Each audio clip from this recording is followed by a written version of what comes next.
Muchas gracias. Muy buenas tardes. Bienvenidos.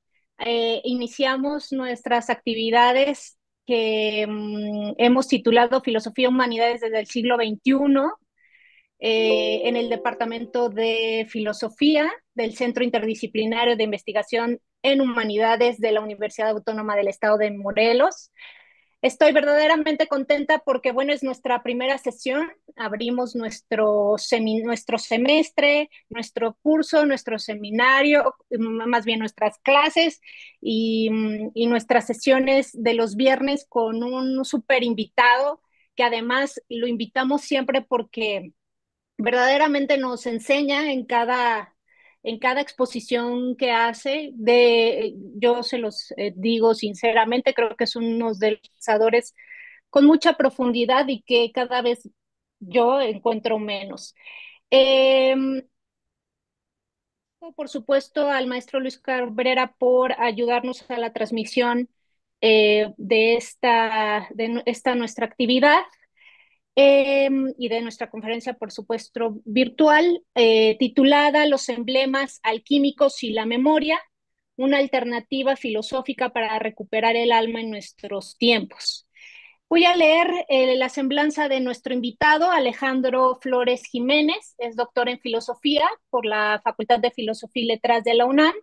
Actualmente es investigador asociado B en el Centro de Poética del Instituto de Investigaciones Filológicas con el proyecto Hacia una poética de la imaginación alquímica, el cual tiene como objetivo el estudio de la filosofía, la literatura y la ciencia de la alquimia en los grandes compendios de textos alquímicos impresos durante el siglo XVII, de acuerdo a la noción de la poética de Gastón Bachelard y de los arquetipos de Jung.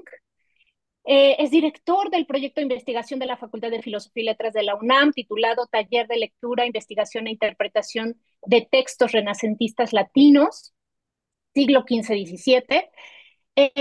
Y en cuanto a la docencia, bueno, es profesor desde el 2002 en la licenciatura de Filosofía de la Facultad de Filosofía y Letras de la UNAM, de las asignaturas de Filosofía Medieval y Renacentista. Como traductor de latín ha publicado la traducción de los tratados sobre el Sol y sobre el Lumen en Marsilio Ficino. Y pronto saldrá a la luz la traducción, o no, y ahora ya nos dirá si ya salió o no, la traducción del Tratado Metafísico Cabalístico sobre la mónada, el número y la figura de Giordano Bruno. Es estudioso de la psicología profunda de Jung, de la psicología arquetipal de James Hillman y de filósofos enfocados en la imaginación como Gastón Bachelard y Henry Corbin, quienes le permiten tener un enfoque contemporáneo mediante el cual abordar la filosofía platónica y la hermética del Renacimiento, así como la tradición alquímica. Como pueden ver, es muy interesante el perfil de nuestro doctor, al que amamos, queremos y admiramos profundamente. Doctor, bienvenido. Gracias por aceptar la invitación. Muchísimas gracias, Amay. Siempre un gusto venir por acá a charlar de estas cosas que me gustan tanto y poderlas compartir, que son bastante raras. Pero bueno, pues el día de hoy voy a platicarles sobre las últimas investigaciones que he hecho en relación a los emblemas alquímicos y a su actualidad, ¿no? Porque todo esto surge pues del interés que hace muchos años provocó en mí Carl Gustav Jung en torno a la alquimia, que él hace un gran análisis pues de la tradición alquímica desde su punto de vista, desde su psicología. Pero bueno, siempre es muy importante complementar con investigaciones filosóficas, porque al final, si bien él es un gran filósofo, pues, también carece de ciertas investigaciones, ¿no? Que hoy tenemos a disposición. Y bueno, la cuestión historiográfica también, meterse un poco a saber quiénes son estos personajes que están detrás, qué pasa con los textos, ¿no? Entonces, eso es lo que les voy a mostrar hoy, tratando de mostrar cómo esta cuestión de la alquimia puede ser algo muy actual, ¿sí? Entonces, les voy a compartir eh, algunas imágenes.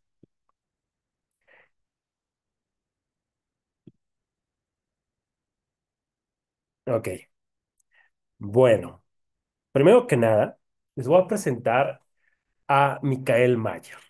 Esto también me parece muy importante para toda la gente que estudia filosofía o que tiene un interés en la filosofía. Michael Mayer es un pensador del siglo XVII, es contemporáneo de René Descartes.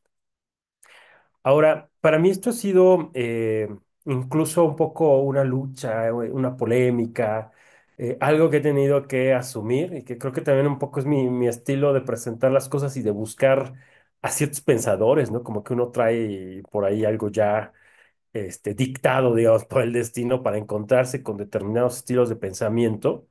Y bueno, lo que sucede es que Michael Mayer, desde mi punto de vista, es un filósofo mucho más preparado, mucho más complejo, mucho más inteligente que Descartes.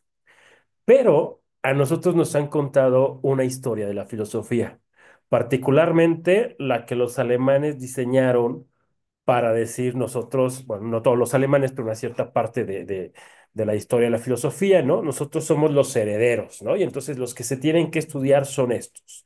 Afortunadamente hoy en la Facultad de Filosofía, acá en la UNAM, ya se ha abierto bastante espacio para este tipo de disonancias, ¿no? Pero también me interesa o me ha interesado mostrar que la cuestión de cómo se cuenta la historia es muy importante, porque nuevamente nos cuentan que en el siglo XVII con Descartes casi vuelve a comenzar la filosofía, ¿no? Si nosotros pensamos en los programas de prepas, del bachillerato en general, pues sí, está Platón, está Aristóteles, por ahí cuando bien nos va a estar la filosofía helénica, si da tiempo, pues bueno, Agustín y Tomás, porque pues ya que, ¿no? Pero si no, mejor nos saltamos a Descartes, ¿no? Y entonces comienza toda esta narrativa de lo que es filosofía de corte racionalista, empirista y más tarde el idealismo alemán, ¿no? Y todos los problemas, el nihilismo y la crisis de la modernidad y todo esto que se nos cuenta. Es cierto que vivimos en el siglo XX una crisis, porque digamos que la conducción espiritual que en su momento la iglesia tenía en sus manos, pues también cayó en crisis, ¿no? Por esta relación tan estrecha que tiene regularmente las religiones con la política, se generan muchos abusos y en gran medida se va perdiendo la misión principal, que es la conducción de almas, ¿no? Que en realidad pasa, creo que en momentos muy precisos de las religiones. Y hoy hay una gran oferta de espiritualidades y pseudo espiritualidades, ¿no? O sea, el fenómeno que nosotros estamos viviendo es que, bueno, la iglesia ya no funciona para la mayoría, ya nadie va a la iglesia, ¿no? Hoy muchas veces la política, pensemos en los distintos partidos, termina siendo quien consume, quien va a devorar, digamos, el sentimiento religioso por una espiritualidad, por identificarnos con algo más grande y entonces se generan estas peleas entre sectores políticos, entre países, etcétera.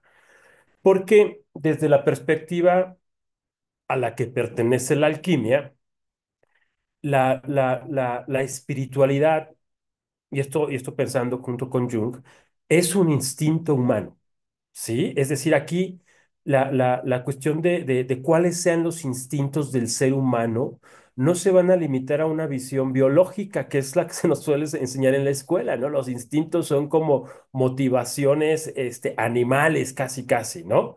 En el caso de lo que va a considerar Jung, la espiritualidad, él la llama la religiosidad, ¿no? Dice, el alma es naturalmente religiosa, eh, eh, haciendo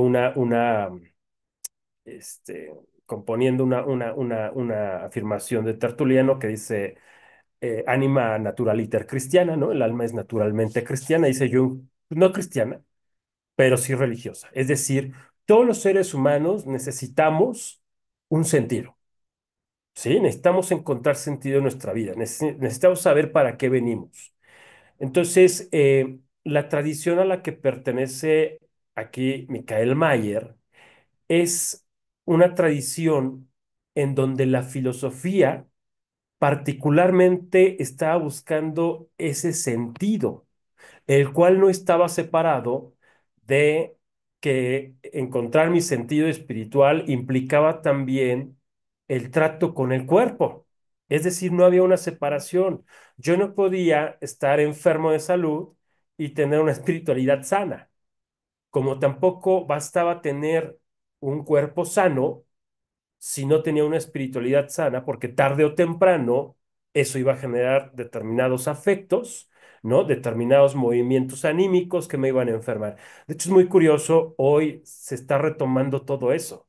O sea, hoy hay muchos científicos que nos dicen, las emociones generan enfermedades. O sea, si yo vivo constantemente estresado, con una mala alimentación porque no me dan ganas de hacer de comer o no elijo bien, no tengo esa tranquilidad para elegir dónde comer y entonces estoy en prisas y además tengo mal de amores y tengo odios, todo eso genera cáncer, genera todo tipo de enfermedades. O sea, hoy ya están estudiando la relación que hay entre lo psicológico, digamos, el cuerpo y también las cuestiones de la inteligencia, de la espiritualidad.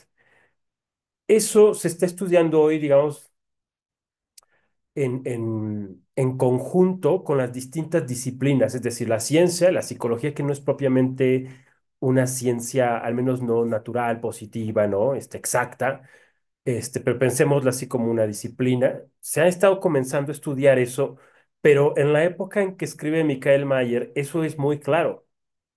¿Qué fue lo que pasó? Que René Descartes separó la res cogitans de la res extensa.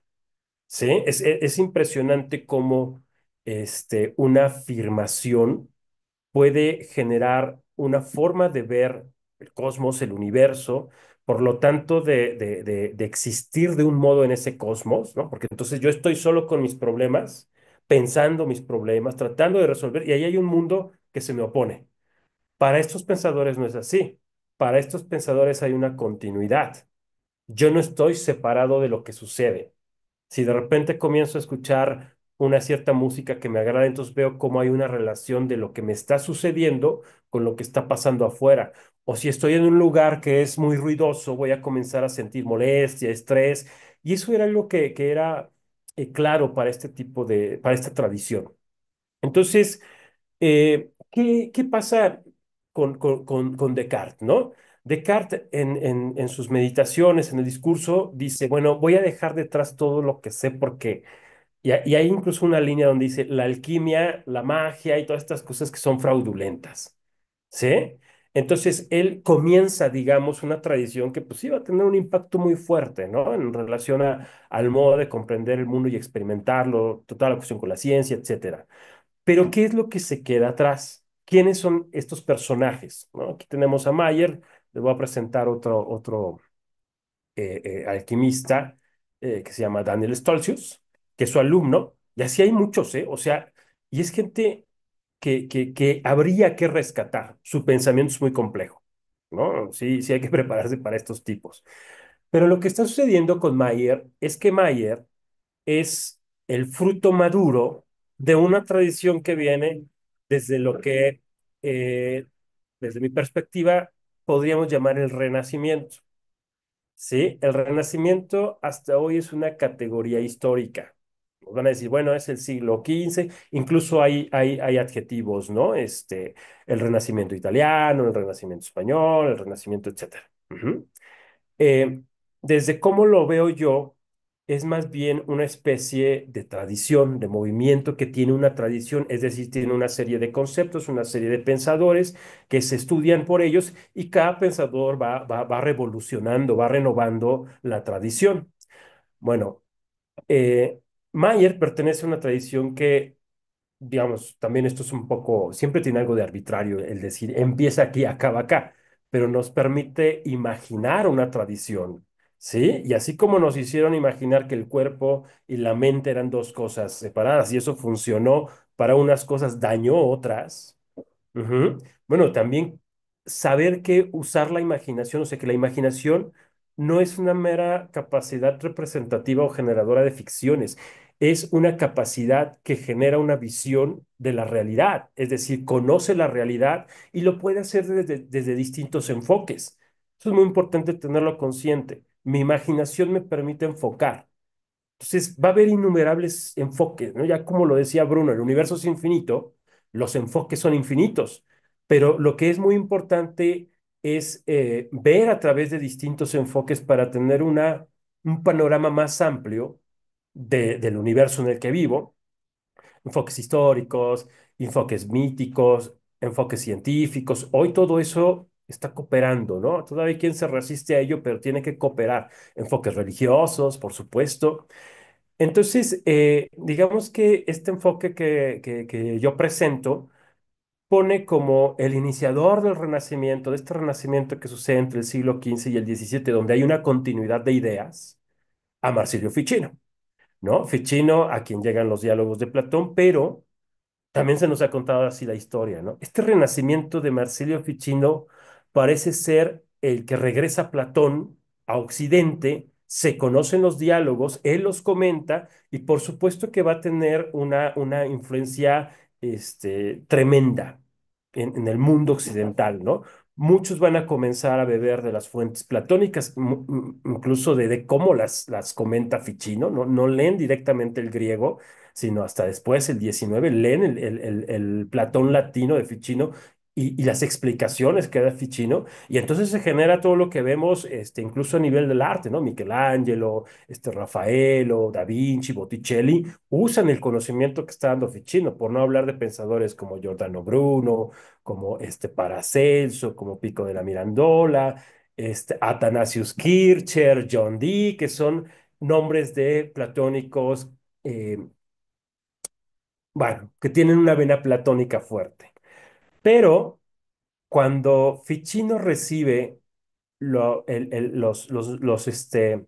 manuscritos, ¿no? de los diálogos de Platón, la edición que viene de Bizancio, que Cosme de Medici compra y que le dice tradúcela, es detenido por el propio Cosme de esa traducción porque encuentran una edición de lo que hoy conocemos como el Corpus Hermeticum, es decir, le dice, he encontrado una edición de un manuscrito de Hermes Trismegisto, ¿sí?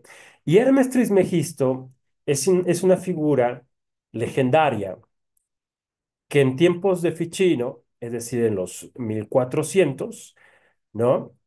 Se pensaba que era como el fundador y el dador de la sabiduría que iba a pasar a través de Moisés, Platón, Pitágoras, Filolauta, hasta nuestros, bueno, los tiempos de Ficino, ¿no? Entonces, a veces se discutía porque obviamente Ficino tenía compromisos cristianos, si el primero, ¿no? El que había recibido la sabiduría de los dioses, era Hermes o era Moisés. Sí, la cuestión es que Cosme de Medici le dice que es su mecenas de Ficino, deja de traducir a Platón y comienza a traducir a Hermes, porque antes de que me muera, quiero haber leído a Hermes, ¿no? Que es el gran sabio. Traduce a Hermes. Y, y lo que va a suceder es que pensadores como Paracelso, pensadores como Giordano Bruno, pensadores como John Dee, Athanasius Kircher, Heinrich Kunrad, que son alquimistas muy importantes de la tradición alquímica, Michael Mayer, van a respetar por sobre todo a Hermes Trismegisto. Entonces aquí también hay elementos muy interesantes para pensar cómo se nos está contando la historia. O sea, creo que es muy importante rescatar este espíritu crítico muy ilustrado, pero aplicárselo a la propia forma en que el espíritu ilustrado y el racionalismo nos han contado la historia de la filosofía.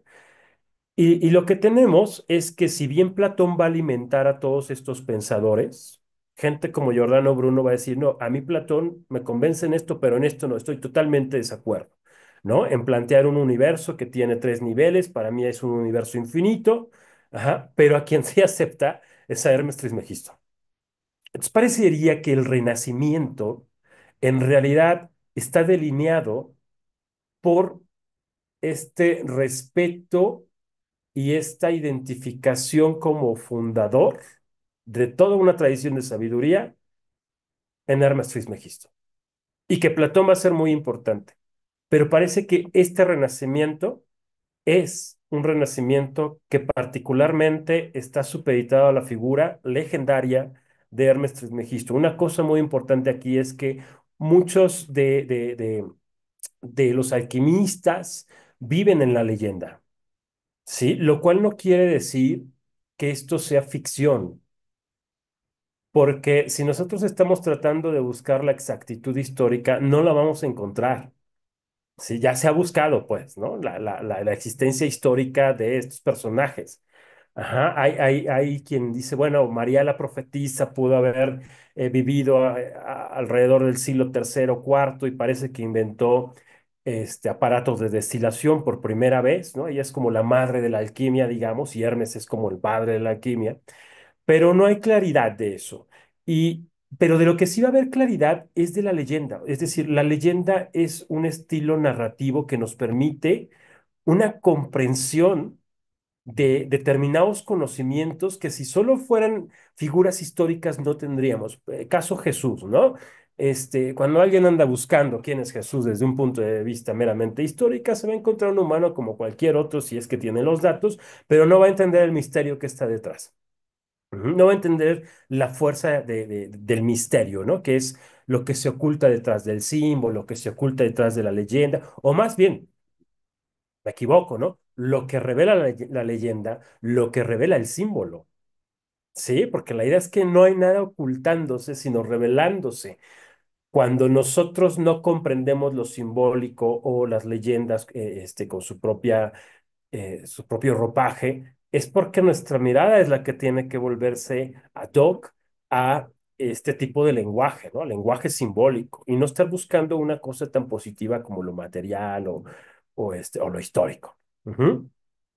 Entonces, lo que va a suceder con estos personajes es que se van a generar una serie de leyendas, una serie de tradiciones, ¿no? O de tradición que va a estar con una enumeración de quiénes son los eslabones de esta tradición, y todos estos personajes, más o menos del siglo XV al XVII, van a tener el respeto por toda esta tradición y van a beber del simbolismo, de los conceptos, ¿no? Porque Ficino al final es un filósofo pues que tiene mucho rigor racional también, ¿no? Giordano Bruno, todos ellos, pero van a estar dentro de esta tradición, y digamos que el fruto más maduro de todo eso es la alquimia.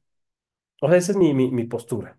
La alquimia es un lenguaje en el que ya se está mezclando la experimentación con sustancias. O sea, es cierto, y hay toda una discusión contemporánea que empezó en los ochentas apenas, ¿no? Porque la destapó Jung, y a los científicos no les gustó mucho que psicologizaran, como ellos suelen decir, la alquimia. Entonces dijeron, no, no, no, a ver, ¿qué hay detrás de la alquimia? Y empezaron a tratar de buscar a qué sustancias se referían los símbolos, y particularmente Lawrence Príncipe y Newman, que son dos científicos, historiadores de la ciencia, encontraron en las llaves de Basilio Valentin, que es un alquimista, que también tenemos emblemas muy bonitos, ahorita los podemos ver.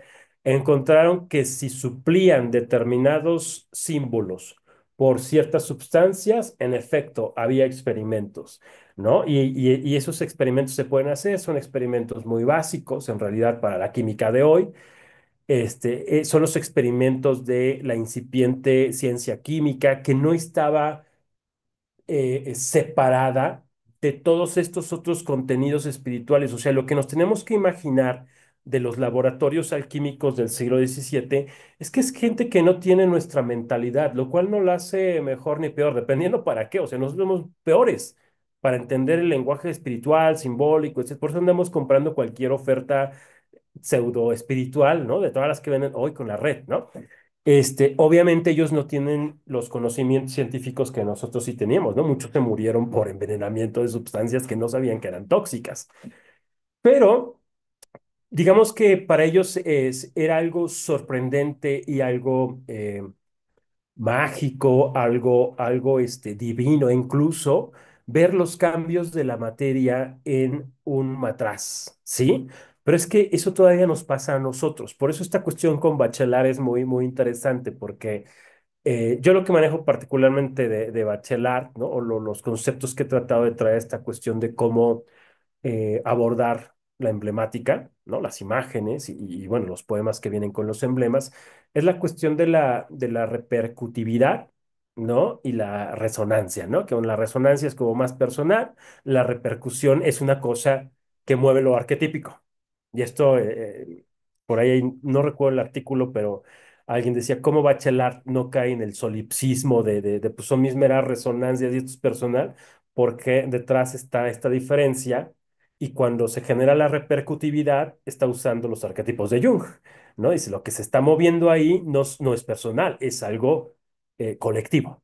Ujú. Eso es lo que nos va a pasar, ya aquí les presenté a Mayer, podemos ver los emblemas, eso es lo que nos va a pasar con los emblemas. De hecho, esa fue la experiencia hace muchos años. Yo ni sabía que me iba a dedicar a esto y un día buscando imágenes en red me encontré con los emblemas. Y yo dije, ¿qué es esto? ¿Sí? Una particularidad que tienen los emblemas y eso lo va a conectar con una práctica y una disciplina renacentista muy importante, particularmente Giordano Bruno es una de las principales figuras, el arte de la memoria. Sí, en las artes de la memoria nos dicen que las imágenes deben de tener dos aspectos muy importantes, ¿no? Antes, las artes de la memoria en Bruno son meditaciones internas donde yo genero un espacio, por ejemplo, me grabo cómo está mi estudio, ¿no? Y cuando cierre los ojos, entonces puedo reproducirlo en la imaginación y ya que lo tengo en la imaginación interna, entonces comienzo a colocar cosas ahí, ¿no? Es decir, es una imaginación muy fuerte, muy potente, es una práctica de la imaginación y va a generar una memoria. O sea, yo recorrer esa memoria, incluso ya con los ojos abiertos, ¿no? Puedo comenzar a generar recuerdos.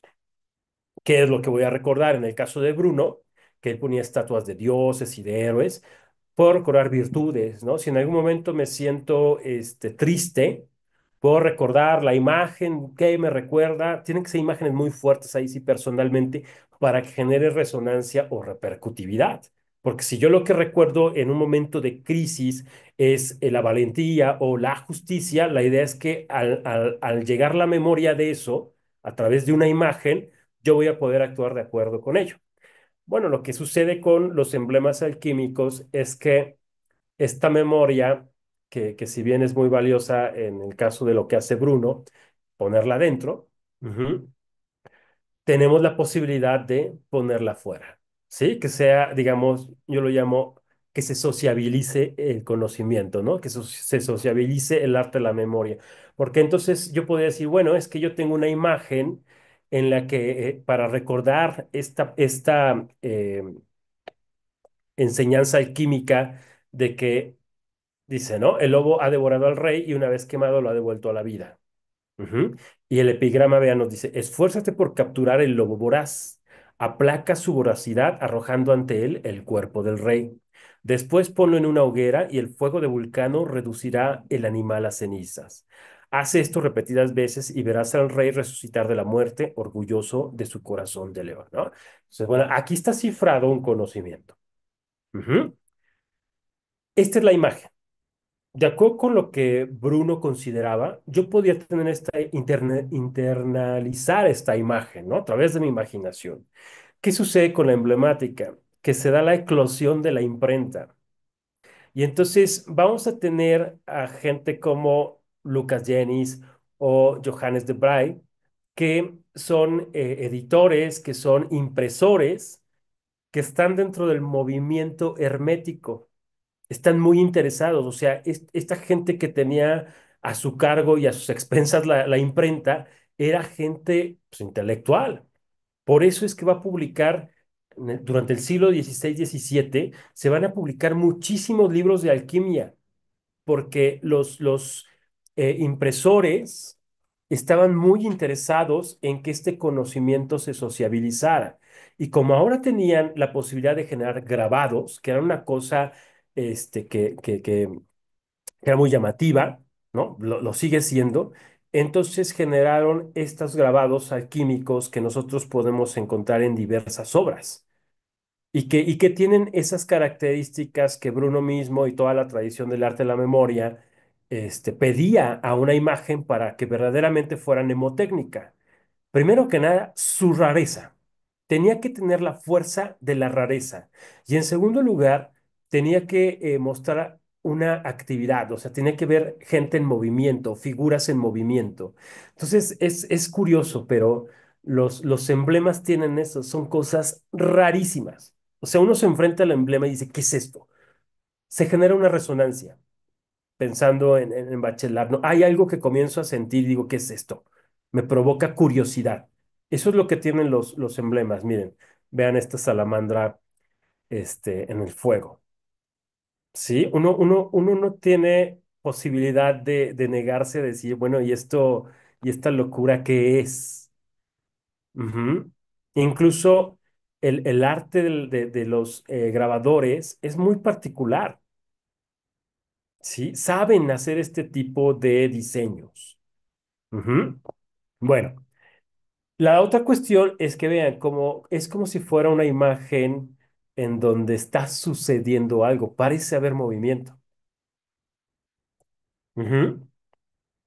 Vean el humo, todo lo que está mostrándose ahí, parece que nos está mostrando una acción que se está dando en el momento presente.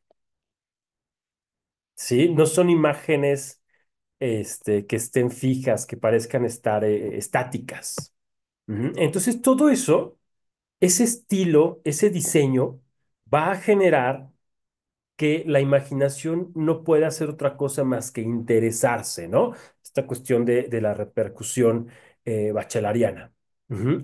Ahora, cuando comenzamos nosotros a descifrar qué es lo que se nos está diciendo detrás, particularmente con Jung, nos vamos a dar cuenta que lo que tenemos ante nuestra mirada es una enseñanza hermética, lo cual quiere decir que es una enseñanza espiritual. Ujú. Y aquí la espiritualidad en la alquimia es muy bonita porque no es esa espiritualidad medieval que tuvo su virtud en el desapego del mundo, pero que en tanto que es radical, ¿no? En muchas religiosidades, en muchas tradiciones, es una espiritualidad radical. Yo siempre les digo a mis alumnos que los medievales sabían de espiritualidad tanto como nosotros de ciencia. Sí, eran expertos en las cuestiones espirituales y por supuesto eso generó un desbalance porque del mundo sabían poco, ¿sí? Y hoy nosotros sabemos mucho del mundo y de ciencia, pero la espiritualidad es algo que la gente no sabe por qué se siente mal, la gente no sabe por qué se siente atrapada. Eso es la espiritualidad. Sí, hoy ya comienza a haber gente que justo no te tienes que ir y encerrarte en un lugar y dejar todos los bienes materiales y entregarte en un convento a Dios. No, no, no, ya no, eso no es necesario, ni siquiera es posible para nuestros tiempos. Sí, porque tenemos, digamos, una forma de ser seres humanos en donde eso ya no cabría para la mayoría. Pero sí podemos tener una espiritualidad en donde también el mundo sea algo que cuente. De hecho, hoy es necesario que esa espiritualidad se muestre en el mundo. Entonces, la alquimia tiene eso, justo porque va a experimentar con la materia. Lo que va a generar resonancias en el alquimista son los cambios de la materia, que van a ser análogos a los símbolos de la tradición alquímica y de distintas tradiciones espirituales. Entonces, lo que le sucede a la materia va a generar, digamos, pensamientos concomitantes a lo que nos sucede. Tenemos, por ejemplo, uno de los procesos clásicos de la alquimia, que es la putrefacción. Hoy, ¿cuántas veces escuchamos en el lenguaje coloquial que alguien dice, me siento podrido? ¿Sí? ¿Por qué uno puede decir, hoy me siento podrido? Porque ha visto cuando se pudren las cosas, ¿no? Cómo se descomponen, cómo es un proceso de disolución. Digamos que en ese sentido, la alquimia va a beber de lo poético que no solo es un artificio humano, sino que la naturaleza misma es poética.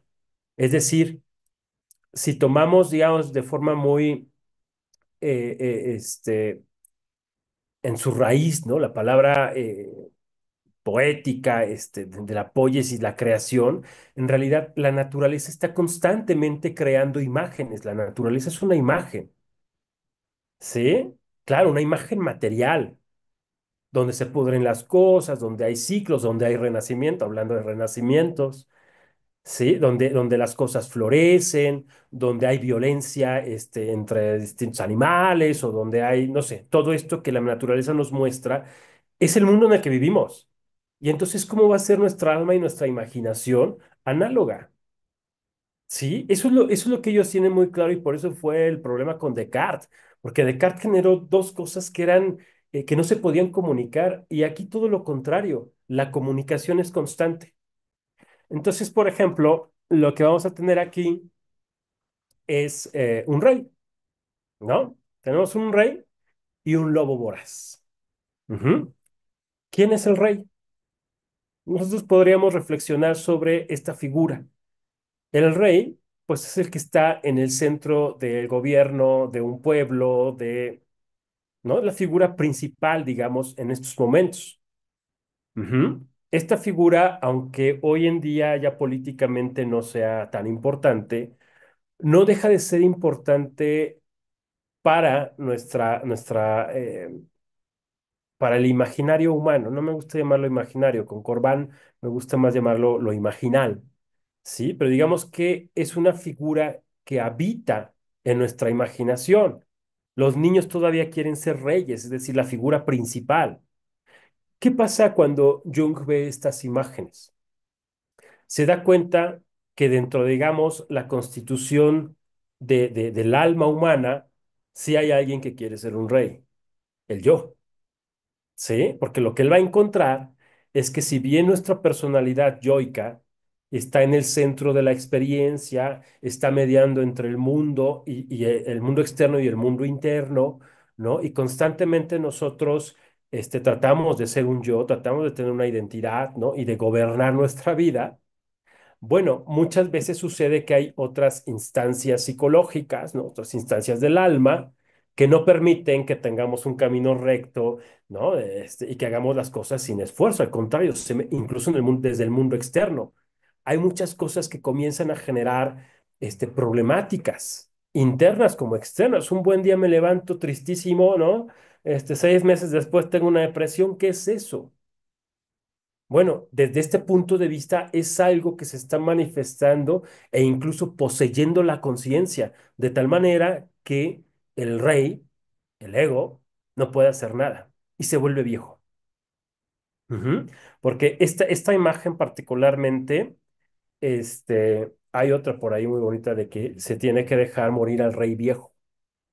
Entonces, ¿cuántas veces no hemos sentido, digamos, el cetro, el poder de nuestra experiencia o la forma en la que actualmente nos gobernamos, sintiéndonos viejos, acabados, ¿no? Entonces nos podemos llenar de trabajo, hay sustancias, ¿no? Para olvidarnos de esas cosas, nos podemos llenar de un amor, etcétera, para evitar esa conciencia de mi vida se ha vuelto vieja. Mi vida ya no es algo esplendoroso, algo que me anime.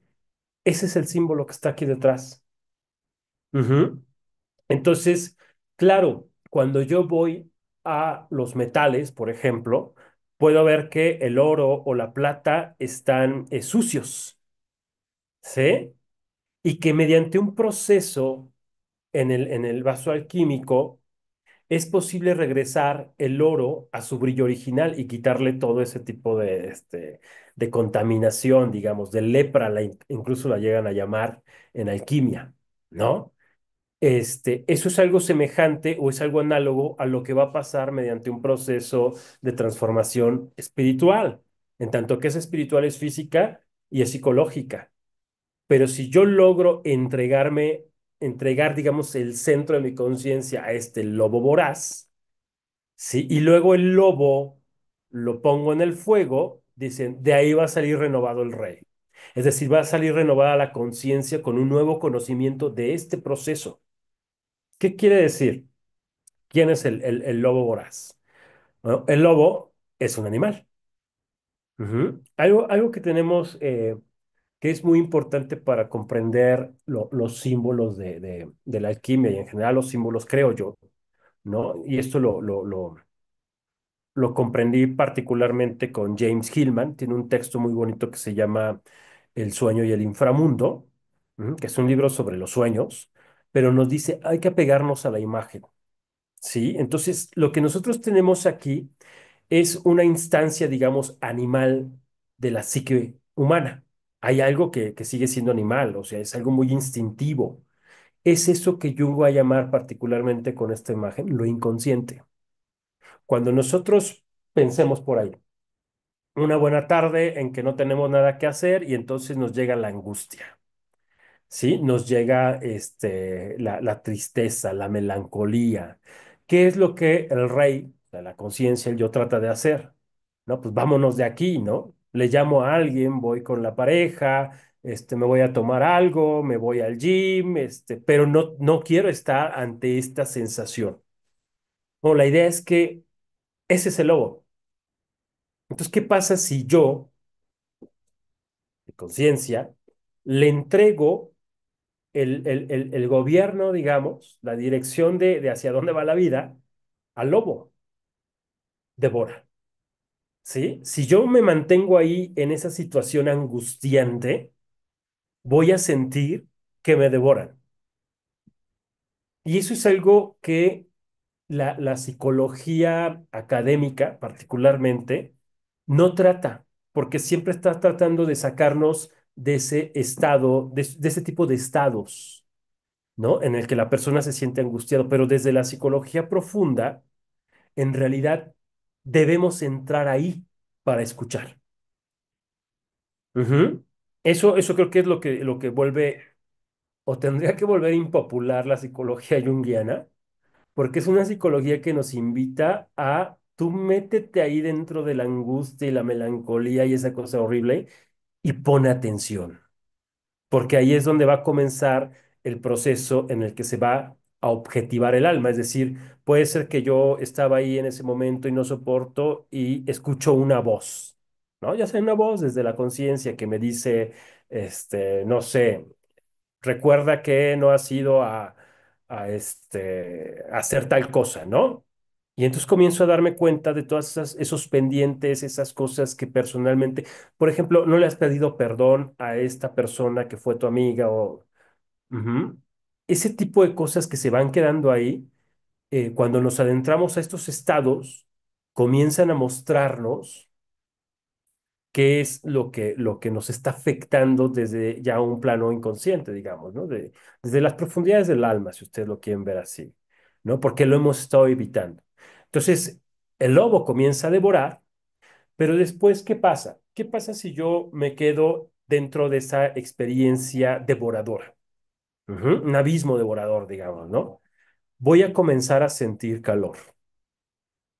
¿Sí? Porque al estar ahí, voy a comenzar a sentir que algo ya no solo me quema a mí, porque yo ya no existo como un yo aparte de, digamos, la angustia, ya me vuelvo angustia, ya me vuelvo, melancolía, tristeza, ¿sí? En un momento se simbiotiza, o sea, ya se devoraron al rey, y entonces el rey ya es lobo, es decir, ya es angustia, ya es un estado, ¿sí? Pero digamos que ahí mismo, ese lobo se va a quemar en ese calor del alma, y es ahí donde van a empezar a salir los contenidos que la conciencia va a tomar y que pueden transformar mi vida. Porque me voy a dar cuenta de que no he pedido perdón a alguien, de que no he sido lo suficientemente responsable en cierta cosa, de que no he enfrentado un miedo, de que sigo dejando que la gente se aproveche de mí o yo me aprovecho de la gente. O sea, ¿de quiénes somos, pues, no? ¿Sí? Y enfrentar eso es lo que verdaderamente puede generar una dirección distinta pues de mi vida. Mientras yo no enfrente, no me haga responsable de todos estos contenidos anímicos, ya estoy contando al azar, ¿no? Pero la vida de cada persona debe tener muchísimas cosas que trabajar, porque una noción importante en la alquimia es la labor, ¿no? Es la obra máxima, el opus magnum. Ujú. Tenemos que realizar la obra. esa es una posibilidad. Ahora, ¿por qué los laboratorios? ¿Por qué esa forma de hacer alquimia antigua? Porque el laboratorio podía hacer meditación. Yo me sentaba frente a todos estos matraces, ¿no? A destilar cosas y era una forma de meditar, o sea, no era un experimento químico. No tenía como finalidad únicamente producir una sustancia en específico para utilizarla como hoy la química lo hace y bien que lo haga, ¿no? Sino que el tratar de encontrar, de extraer una sustancia o de purificarla, generaba necesariamente resonancias con la purificación de la propia alma, del propio espíritu. Sí, era una forma de meditar.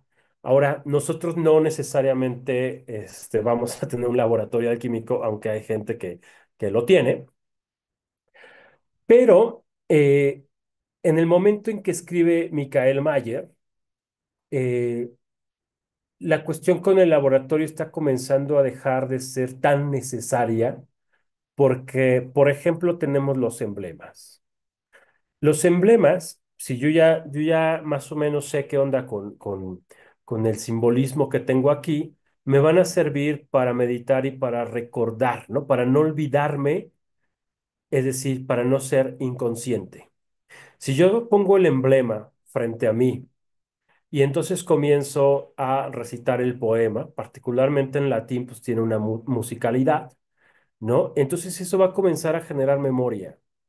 Sí, memoria. Además, los emblemas de Mayer venían acompañados de de un pentagrama con nota musical, porque la letra era cantada como fuga y en la versión de Atalanta venden el disco, ¿no? Ahí viene el disco con las fugas, por si pongo el disco, ¿no? Voy leyendo esto, voy visualizando la imagen y entonces eso va generando en mi imagen, que finalmente eso es lo que usa todas las series.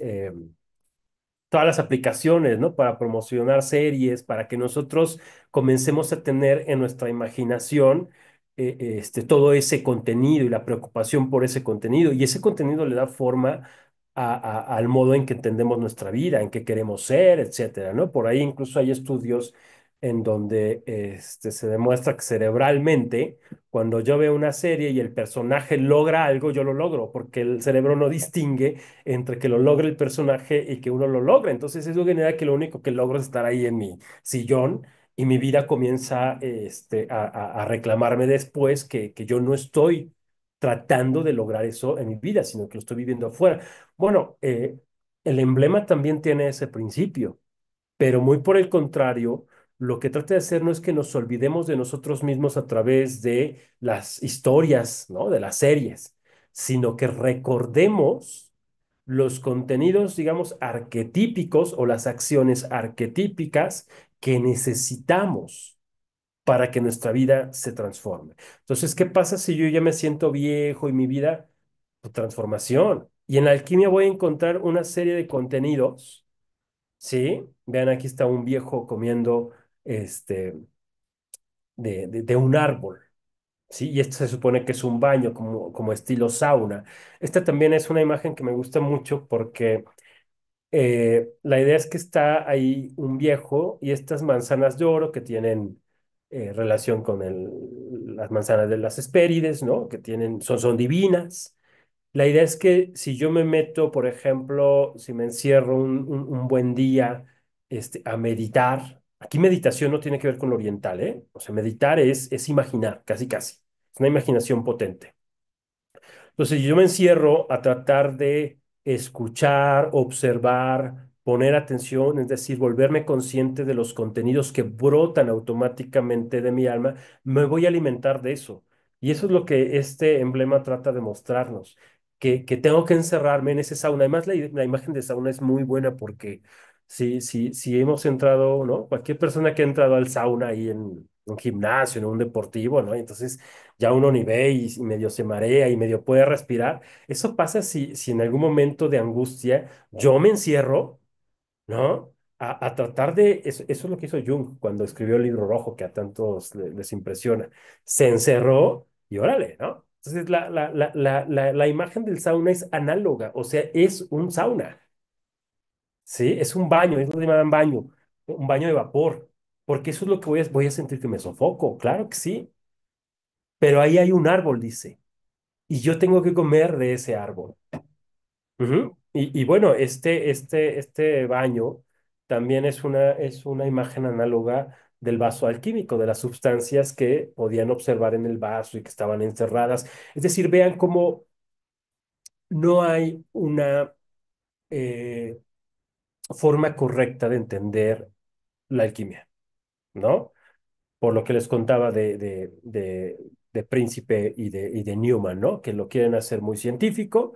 Está bien, porque lo que nos muestran ellos a través de la ciencia es muy valioso para seguir imaginando este tipo de cosas. Es decir, la imaginación aquí se vuelve una capacidad que va a decir en la naturaleza o en el laboratorio o en lo material, se presenta eso y eso alimenta mi imaginación, como también estudiar el simbolismo.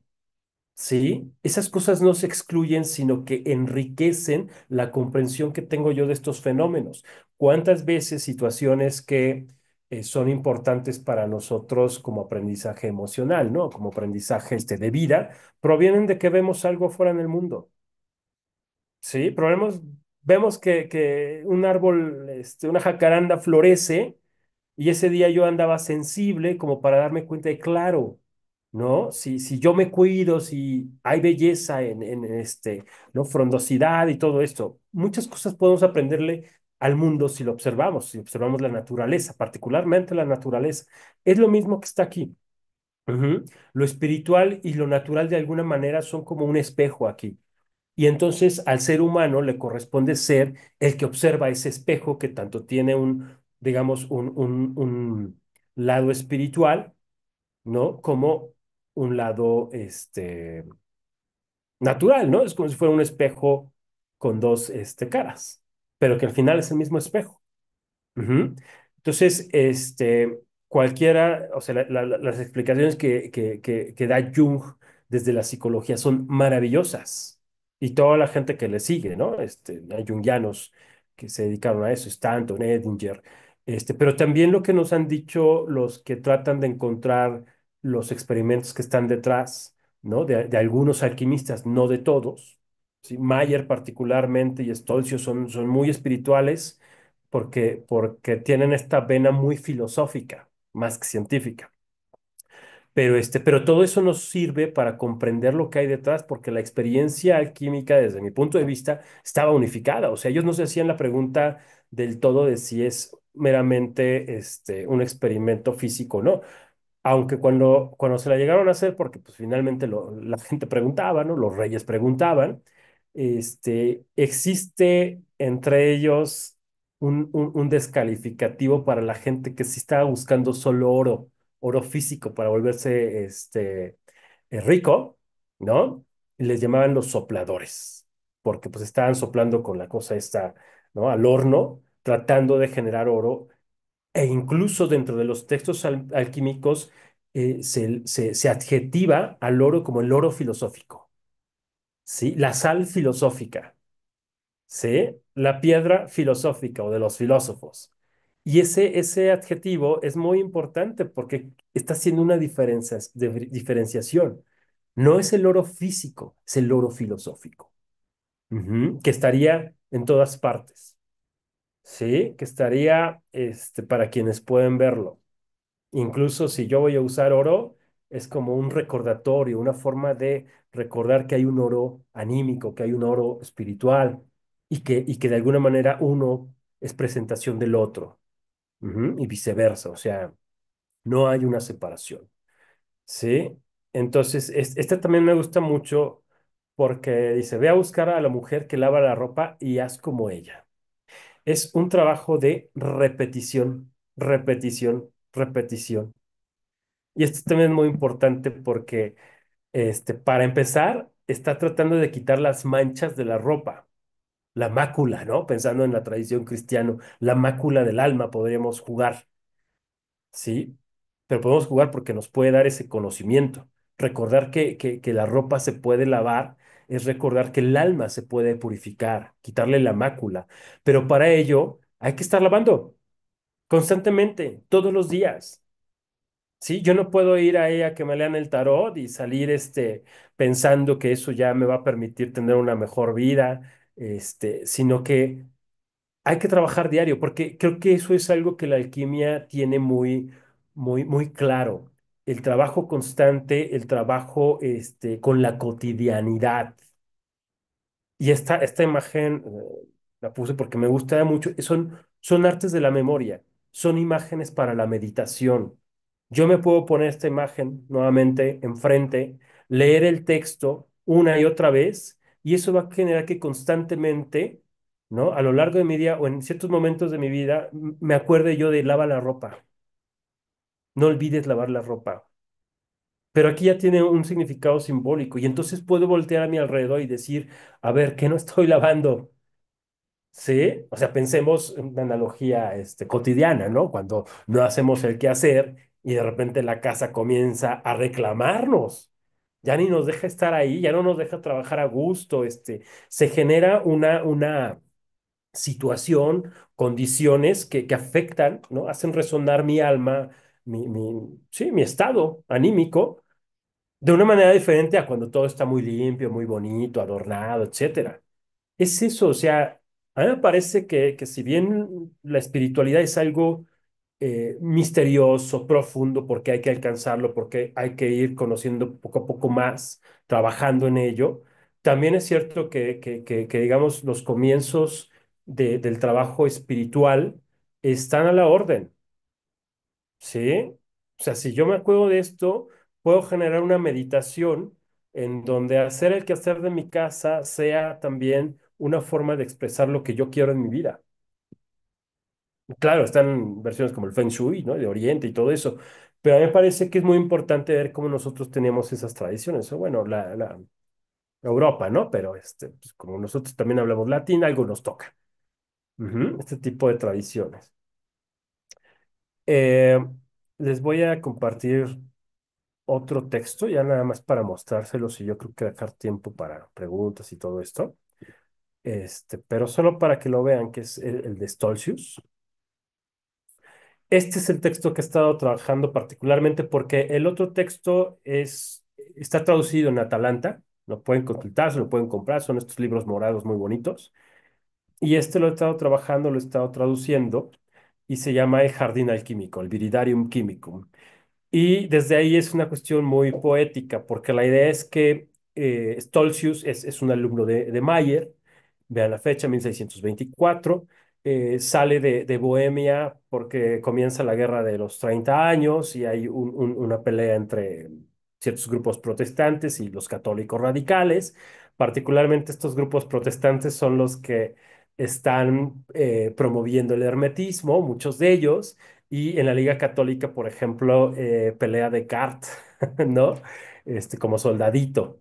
Pero a mí me parece una cosa, un dato histórico tremendo, porque al final va a haber esta lucha donde va a ganar el racionalismo, donde va a ganar cierto sector católico también, y el protestantismo hermético, porque no todos los protestantes eran herméticos, ¿no? Había también detractores del hermetismo, tiene que quedar en tradiciones o en una tradición, digamos, en una corriente de pensadores que son medio underground, ¿no? Entre ellos, por ejemplo, William Blake, ujú, pero que no son considerados en el currículum de historia de la filosofía.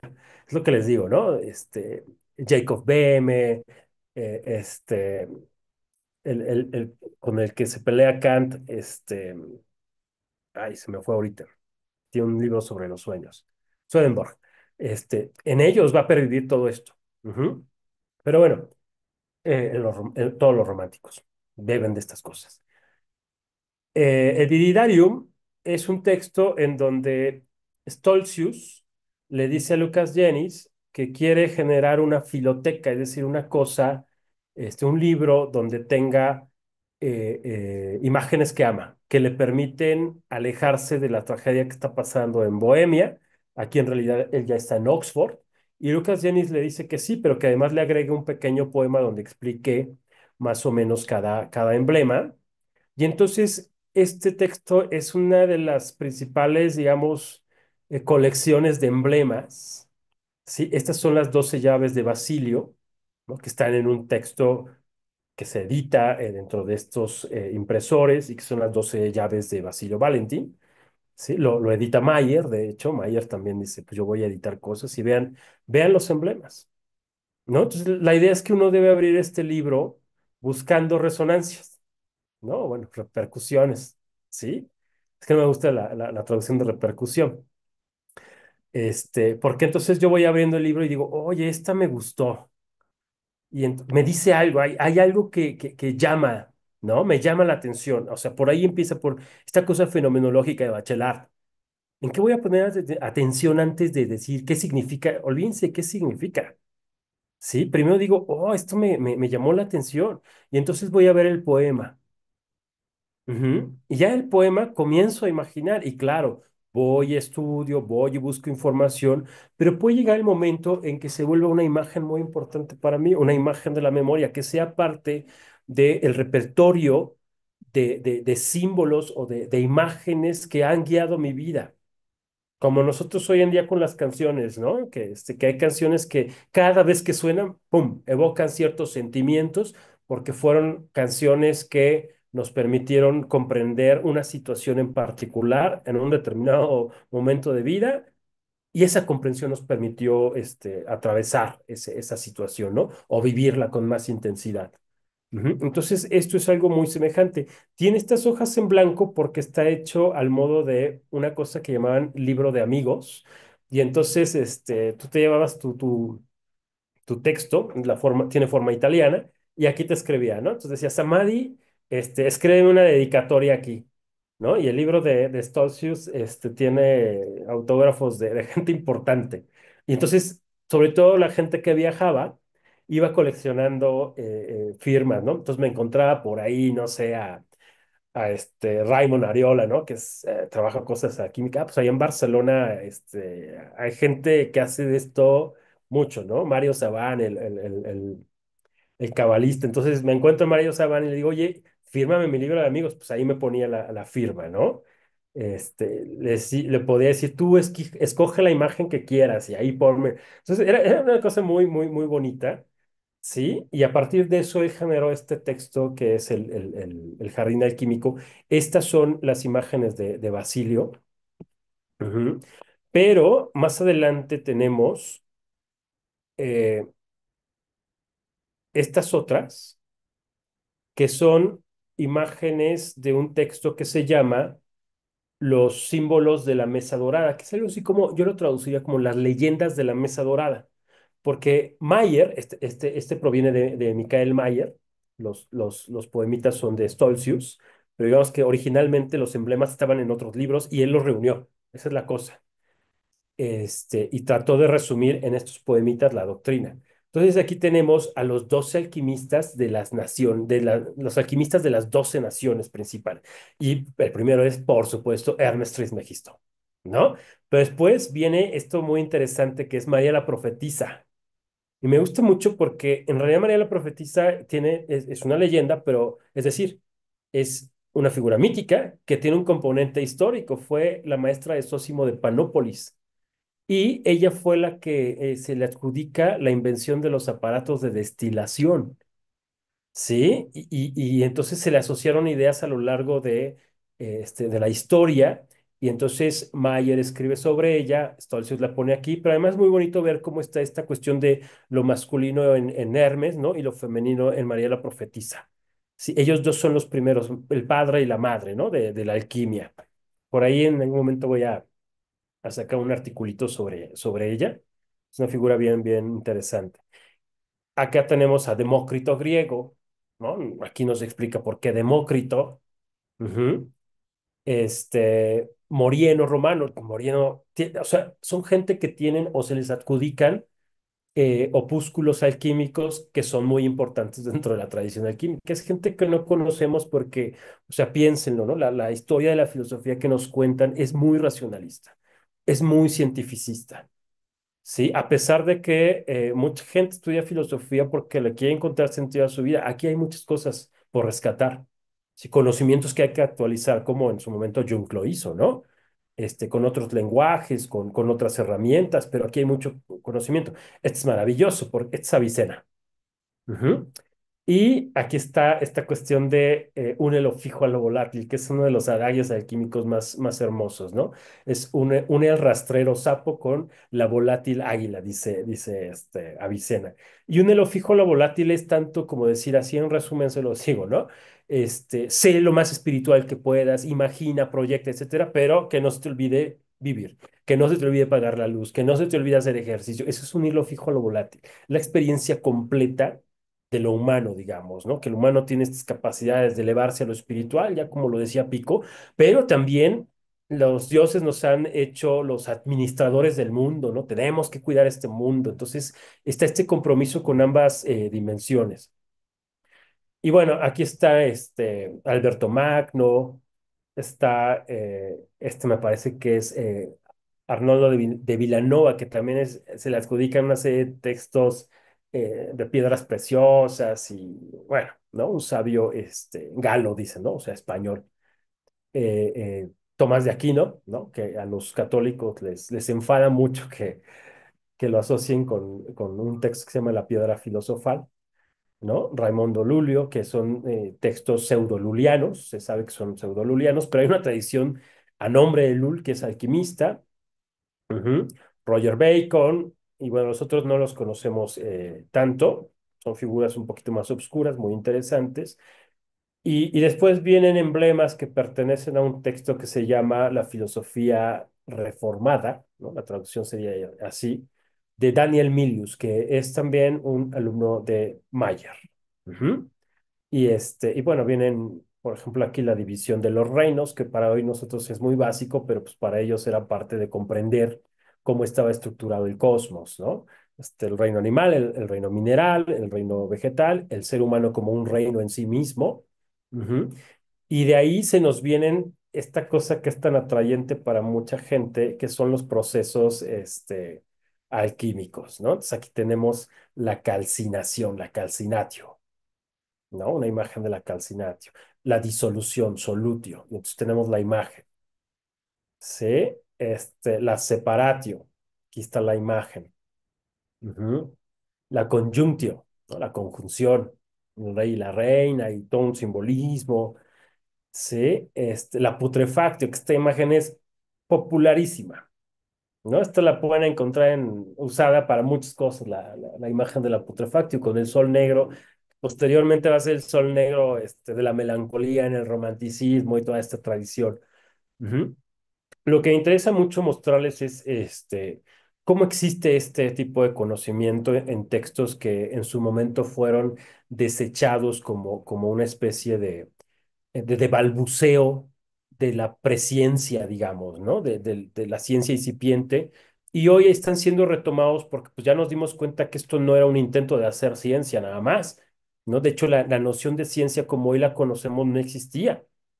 En estos textos, además de que sí hay un testimonio de que ya se está tratando con experimentos químicos, también es cierto que hay mucho conocimiento espiritual, ¿no? Que Jung llamó psicológico, que otros llamamos espiritual, porque, por ejemplo, esta imagen es un recordatorio de que, bueno, pues si me voy a pudrir, me tengo que pudrir porque en la alquimia, de hecho, nos dicen, el único lugar de donde nace nuevamente las flores, las plantas, es de que se pudran las cosas, ¿no? Para que nosotros podamos abonar, digamos, se tiene que pudrir la materia. Y una vez que se pudre, renace. Entonces, imagínense cómo uno podría proyectar esos conocimientos, ¿no? Agrandarlos, hacerles zoom para entender los procesos de la propia emocionalidad, de la vida en sí misma, de la propia psicología y de la propia espiritualidad. O sea, saber para una persona que a lo largo de la vida va a tener momentos en los que va a sentir que se pudre, es muy importante, porque entonces yo tengo que voluntariamente entregarme a esa putrefacción, porque el conocimiento alquímico me dice que después de la putrefacción viene el renacimiento. ¿Sí?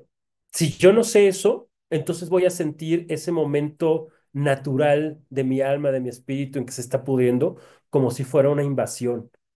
Y voy a tratar por mi ego, ¿no? Aquí ego no es algo malo, pero es algo que busca conservarse, digamos, ¿no? Voy a tratar de evitar eso y me voy a meter pastillas y voy a buscar opciones. Hay muchas de estas opciones pseudoespirituales que lo que hacen es tratarnos de sacar de estos procesos, de que estemos bien y a veces no hay que estar bien. A veces hay que pasarla mal para estar óptimamente, como el rey que veíamos al principio. No, bueno, pues se tiene que ser devorado, ¿no? Otra de las cosas por las que luego me encanta, porque acuérdense que hay remordimiento de la conciencia, ¿no? Que era una práctica cristiana. Bueno, pues eso es lo que hace el lobo, ¿sí? Y algunos de estos animales lo que hacen es morder la conciencia, devorar la conciencia, y así se siente. Es una imagen muy interesante, porque así pensamos el remordimiento de la conciencia como un momento en el que tenemos que hacer cuentas de lo que hemos vivido, pues es importante, ¿no? O sea, darnos un tiempo para revisar los pendientes espirituales, psicológicos, incluso del mundo externo, ¿no? Deudas, y qué significa la deuda. Se pueden encontrar muchísimas cosas y el conocimiento alquímico puede ser un buen acicate para este tipo de búsquedas interiores y exteriores. Sí, el hermetismo en ese sentido, como les digo, no es una espiritualidad como dice el maestro Sabán, escapista, ¿no? Al contrario, es una espiritualidad que busca también valorar la vida en el mundo, ¿no? Y creo que eso es muy importante para la mentalidad que tenemos hoy, en donde no nos interesa escaparnos a una espiritualidad que nos aleje de poder tener una proyección de nuestra vida en el mundo. Ujú. Bueno, pues yo creo que dejamos ahí para que no haya tiempo de preguntas y estas cosas. Sí, mil gracias, mil gracias. Qué ponencia tan enriquecedora. Hay tantos aspectos que aparecen en esta exposición que, voy, que sí me escuchan, de un segundo, Sí. que vale la pena, que vale la pena justamente retomar. Y es una muestra, yo agradezco también eso muchísimo, porque justo es una muestra de cómo estas herramientas que aparecen en el siglo, de qué siglo estamos hablando cuando hablamos de la alquimia, siglo que 16, 17, doctor. 16, 17 mayormente, pero desde el 15 ya hay Ya desde exposiciones. el 15, porque justo este periodo de la alquimia, y me gustaría hacer puntualizaciones en términos pues estos de datos, porque justo tenemos estudiantes que están tomando ahora, empiezan a tomar Renacimiento y les contaba cómo dabas clase también en la UAM y dabas unas clases otototas de Giordano Bruno y todo mundo salía babeando de las clases porque tenía esta profundidad. ¿En qué sentido? Y por eso la ubicación, ¿no? O sea, Renacimiento, siglo 15, ¿no? ¿Cómo lo ubicamos? 16, 17, un poco antes del moderno, que justo es donde se instala Myers, ¿no? Al principio, si es en Sí, la época de lo que pasa es Descartes que más o menos. en realidad conviven, o sea, están al mismo tiempo. Pero digamos que mientras una tradición comienza a despegar, la otra está en su clímax, pero por lo tanto también va a comenzar una decadencia en el 18. Sí, en el 18 todavía hay textos alquímicos, pero ya el grabado está más hacia las representaciones científicas como tal. Entonces, el 17 es el clímax de esta tradición, que desde mi Ujú, perspectiva empieza en el 15. O sea, es un mediodía, pero por tanto también va a venir su ocaso, ¿no? Y claro. comienza el despegue de la modernidad, pero son contemporáneos. Sí, justo. ¿Y cómo estas herramientas desde tu lectura, o sea, así como lo haces como investigador, o ya eso hay que tenerlo muy claro, ¿no? ¿A quién estás utilizando? Pues a Jung y a Bachelard en este caso para poder abordar la interpretación de estos alquimistas, ¿no? Pero para ello, pues primero se tiene que hacer justamente este análisis fuerte de esos periodos alquímicos. ¿Por qué lo digo? Y son preguntas que voy a hacerle, doctor, de ABC para estos chicos que ahora tenemos y que van a estudiar Renacimiento también y nos está escuchando también aquí el doctor Carlos Castañeda, al que también queremos y es justamente eh, pues muy interesado, ¿no? En estos temas. justo estas lecturas que se hace tú como investigador, estas lecturas psicológicas, hay que decirlo, porque Jung, ¿de qué año es, doctor Alejandro? La primera mitad del siglo XX. Del siglo XX, ¿no? Y Bachelard, fíjate que Bachelard también, principios del siglo XX, pero lo consideran un filósofo, un pensador del siglo XIX. Y te lo digo porque fue una y esto siempre lo cuento, una de las, en el momento que yo defendí mi tesis doctoral, fue una de las incisiones que me hicieron, no, señor, pues es que es un pensador del siglo XIX, ¿no? Que está a principios del siglo XX. Y recuerdo justo ahora te estaba escuchándote cómo en la poética del espacio Bachelard tiene cosas hermosas, hace una analogía justo, ¿no? De eso que dices alma, y ahora voy poco en la pregunta, pero esa alma está reflejada en esa espacialidad de la casa, ¿no? Que yo fue una de mis temas principales en la tesis.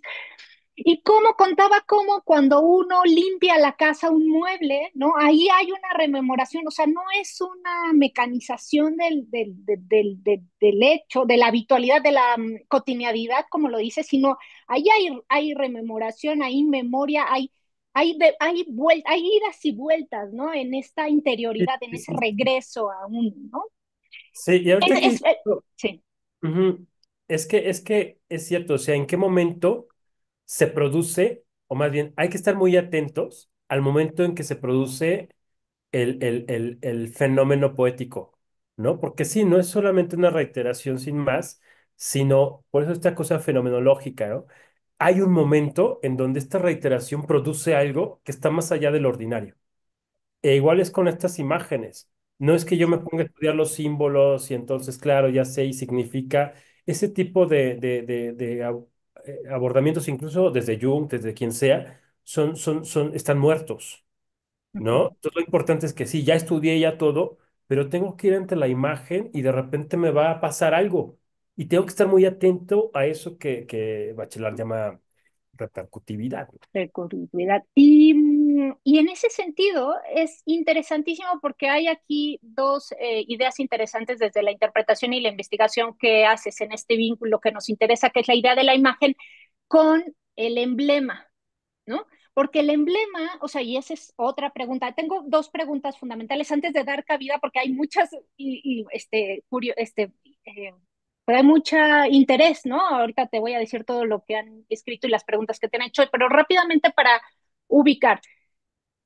Justo, periodo Renacimiento, los autores que nos has mencionado, hay esta es la pregunta, ¿qué se entiende por el alma? Porque son fuertemente platónicos, pero ¿de qué hablamos cuando hablamos del alma? Porque yo siempre digo, bueno, en la filosofía es un tema importantísimo y que a lo largo de la historia de la filosofía le han llamado de muchas formas.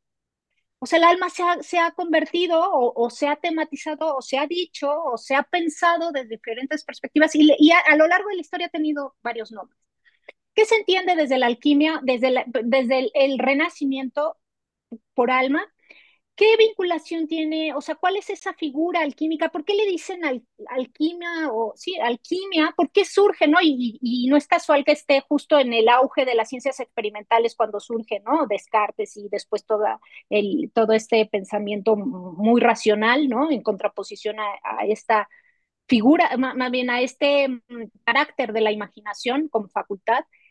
Eh, entonces, ¿qué se entiende por el alma? ¿Qué pasa con los alquimistas ahí en esa relación que lo has dicho perfectamente? Dices, es que ahí no hay esta separación entre cuerpo y alma y buscar ese conocimiento en esa interacción, ¿no? Y dos, y tres, perdón, ¿cuál es el papel justamente de estos emblemas? O sea, qué figura, o sea, cómo dentro de su argumentación, o sea, qué peso tiene, qué uso, o sea, ¿por qué se hace? O sea, ¿por qué está ahí la construcción de esos emblemas? Porque al final son construcciones, ¿no? De alguien, de ellos que están ahí. ¿Qué es lo que está pasando? Son tres preguntas. Ujú. Gracias, doctor.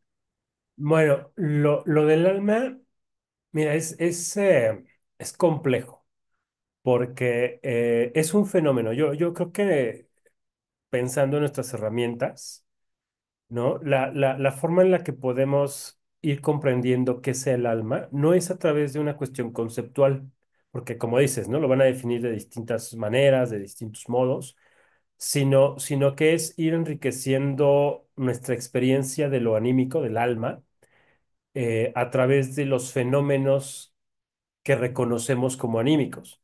O sea, por ejemplo, la naturaleza. ¿No? Es en verdad volver a darnos cuenta de que hay algo que está empujando, que está creando, de que no es esta visión no sé si sea del todo así, pero en parte sí, no tan mecanicista y tan desencantada que parte de Descartes, ¿no? O sea, lo que nosotros vemos en el mundo animal, en el mundo mineral, ¿no? En el mundo de la vegetación, es una, un impulso creador que da vida, que genera color, que genera movimiento, que genera conflictos, ¿sí? Y lo importante es darnos cuenta cómo nosotros somos eso mismo, pero con una especie de noción de lo individual. Por eso es que Platón va a decir en el Timeo, ¿no? Que nuestra alma es hermana de el demiurgo que va a crear, que va a ensamblar el alma y todo esto, ¿no? Es el fenómeno, porque, por ejemplo, a mí me parece muy impresionante que si nosotros nos detenemos a ver lo que tengamos enfrente, ¿no? Ojalá y fuera una cosa natural, bonita, o incluso la ciudad, pero lo que vamos a ver es que vemos imagen, sonido, ¿sí? Y además hay algo que nos invita a comprender, o se nos vienen preocupaciones, o vemos a una pareja peleando ahí, o amándose, ¿no? Y hay algo que está vivo, o sea, eso es el alma, ¿sí? No es un concepto atado, no es un concepto, sino una experiencia, pero es que es complejo porque es la experiencia de la vida. Ahora, lo que sí es muy importante entender es que el alma no se reduce a la conciencia del yo.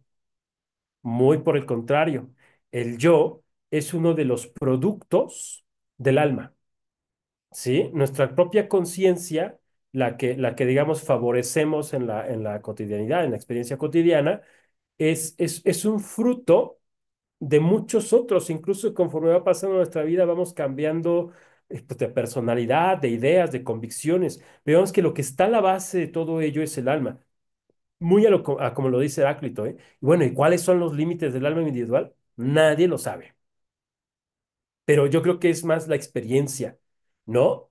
El alma que produce, el alma puede producir gozo, ¿no? Estoy en una fiesta y me siento conectado, o estoy en la naturaleza, en un viaje y me siento conectado con la cultura, etcétera. Eso es alma, pero también estoy en mi casa, ¿no? Deprimido, una depresión clínica, eso también es el alma, o sea, el alma es monstruosa.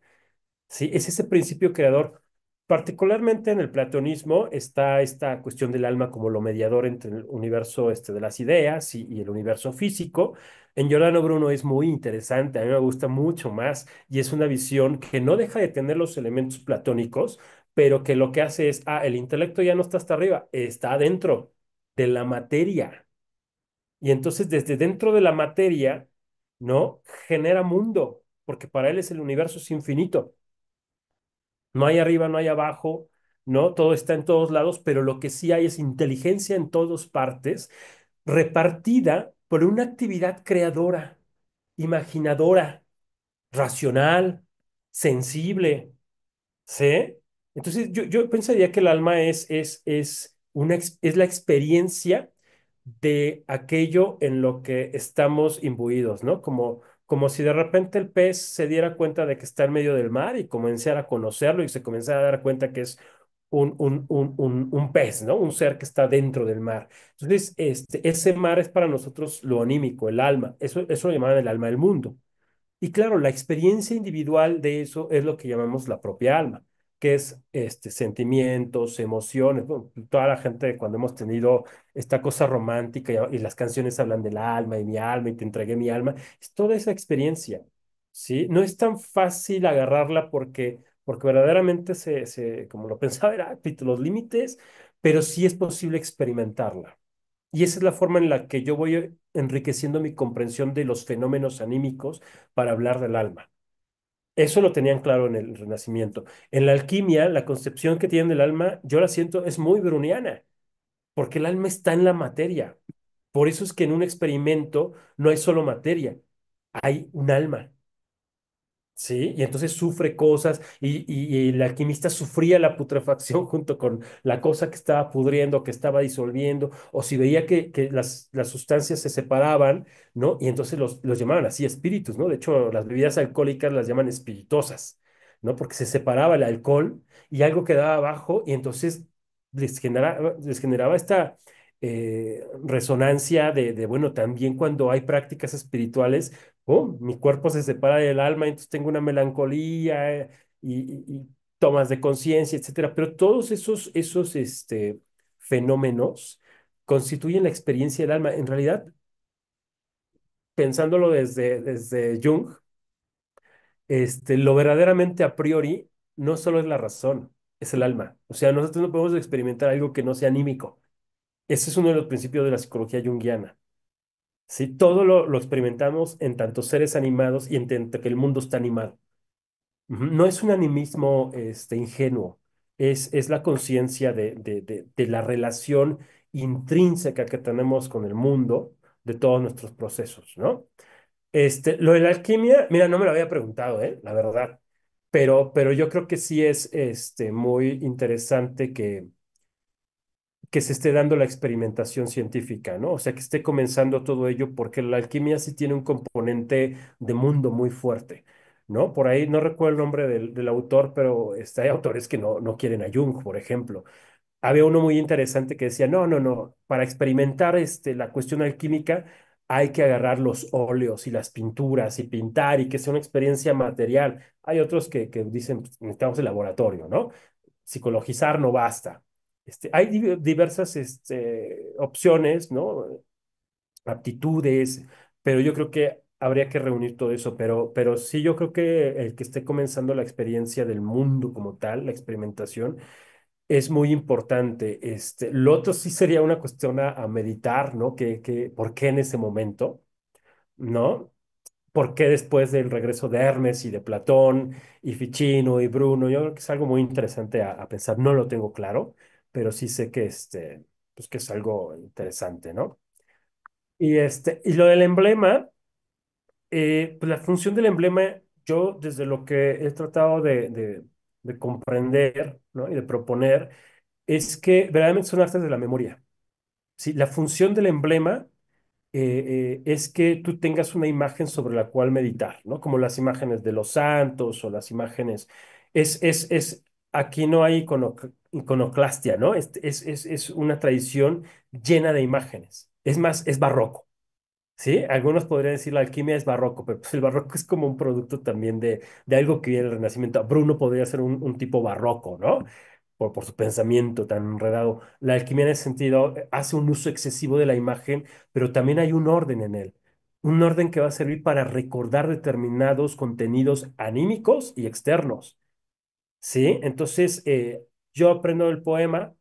Ujú. Veo la imagen, en el caso de Mayer incluso están las fugas cantadas, está el mote, aquí no hay motes, en la fuga de Atalanta sí, ¿no? En el otro texto, el mote es el título que aparece, ¿no?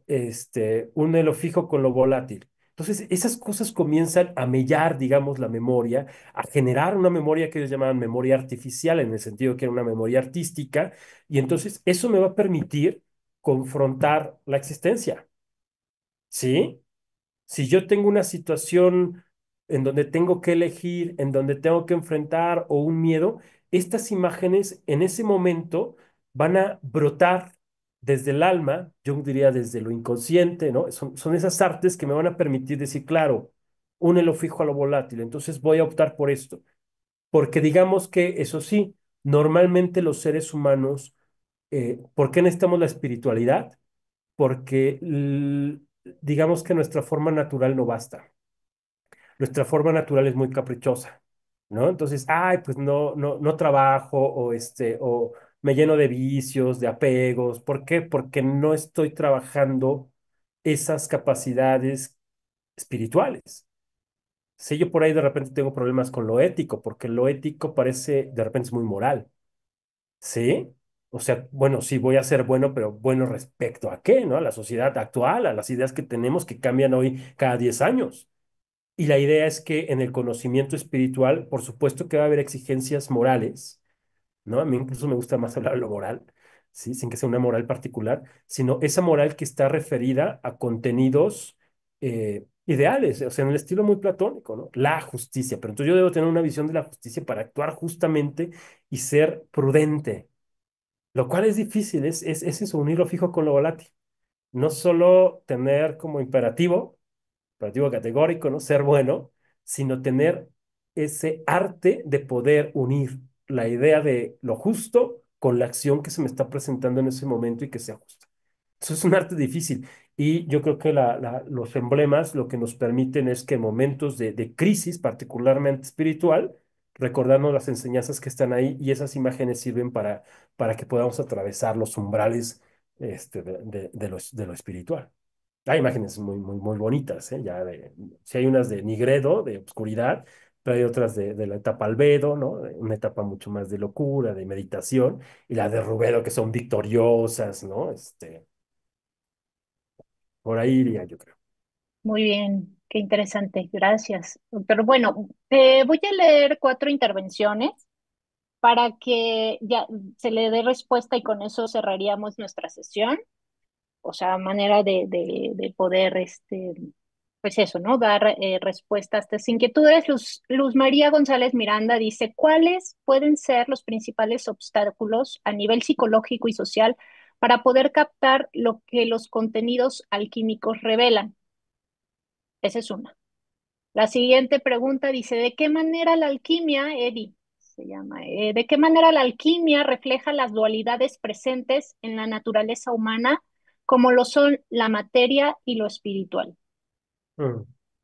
La tercera, Ana Gloria Antúnez, dice, ¿qué tema tan interesante y me deja reflexionando acerca de la alquimia?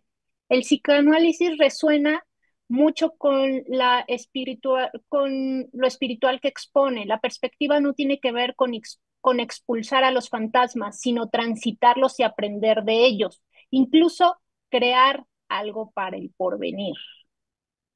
Es un comentario que hace Ana Gloria. Y el doctor Carlos Castañeda dice, el psicoanálisis resuena mucho con la espiritual. Ah, no, perdón, este comentario fue el del doctor Carlos Castañeda, el que acabo de leer. Y se lo repito, el psicoanálisis resuena mucho con la espiritualidad que expone. La perspectiva no tiene que ver con expulsar a los fantasmas, sino transitarlos y aprender de ellos, incluso crear algo para el porvenir. Este es comentario del doctor Castañeda. Y de Ana Gloria dice que, bueno, que la deja mucho reflexionando, ¿no? Acerca de la alquimia, que quizás valdría la pena justo eh, pues responder un poco qué era eso, ¿no? O sea, ¿por qué está tan relacionado con los laboratorios, ¿no? Y con la química, justo, con los experimentos que hacen con las sustancias. Bueno, estos son los cuatro comentarios, doctor. Las cuatro Ok, preguntas y comentarios. muy bien. Mira, yo creo que los principales problemas para abordar estas enseñanzas alquímicas, o sea, los sociales son muy claros, creo. Yo pondría por un lado el escepticismo de estas cosas, ¿no? Por ello también me parece que tanto Corbán como Bachelard, como Jung, que bueno, Jung no tiene el nombre de fenomenólogo, pero a mí siempre la psicología de Jung, la psicología profunda, me parece una psicología muy ligada, muy cercana a la fenomenología, porque dentro de todo lo que Jung es un gran empirista, es un empirista radical en cierto sentido, porque cosa que él no experimenta como fenómeno, no, no va a afirmar nada acerca de ello. Se tiene un compromiso muy fuerte con la experiencia. Entonces, por ahí están estas cosas sociales. También el problema de las pseudoespiritualidades, o sea, hay mucha oferta. Hoy es muy popular, o sea, si bien en las academias y en muchos de los círculos científicos, digamos, esto no es aceptado, sí hay una gran oferta en cuanto a lo que se vende, porque se vende en redes sociales, ¿no? Hay miles de gente que lee el tarot, que hace cosas con alquimia, ¿por qué? ¿Por qué? Por esto que les decía, uno ve los emblemas y dice, ¿qué es esto? Entonces, si de repente alguien me dice, te revelo los misterios de, el alma solita dice, sí, sí quiero. Y claro, dependiendo del conocimiento que yo tengo, o sea, sí trabajan con la superstición, ¿no? Es una superstición que tampoco es que sea mera ceguera. Lo que pasa es que la superstición es una forma, digamos, poco trabajada de una espiritualidad. ¿No? O sea, alguien que no trabaja mucho estas cosas, que no profundiza, se va a sentir llamada, sin embargo. Incluso una persona que pueda tener grandes conocimientos científicos y no sabe nada de esto, se va a sentir llamada. Y se da el caso, ¿no? De que gente que es muy, muy racional, de repente sabemos que se va a leer la mano, ¿no? Entonces, pero claro, para no ser engañados por ese tipo de gente, uno tiene que estudiar esto, como en todo, ¿no? O sea, nos pasa con la ciencia. Sí, esto lo comprobó la ciencia, ¿no? Y ahí vamos. Ni sabemos. Si nosotros estudiáramos más, leyéramos las etiquetas, qué sé yo, sabríamos si verdaderamente las cosas que nos están vendiendo como aprobadas por la ciencia están comprobadas científicamente, ¿no? Pero eso está en todos lados. En cuanto a lo individual, ¿no? A lo psicológico, es el problema propio de la espiritualidad, yo creo. O sea, el poder desarrollar en nosotros una actitud que, que, que sea, digamos, obediente a este tipo de espiritualidad que no es una iglesia. Esto es lo que me parece importante. El que nosotros no obedezcamos a un sacerdote, ¿no? O a una iglesia o a los mandamientos de una iglesia, no quiere decir que no tengamos que obedecer a una instancia superior que desde esta propuesta nosotros vamos a experimentar.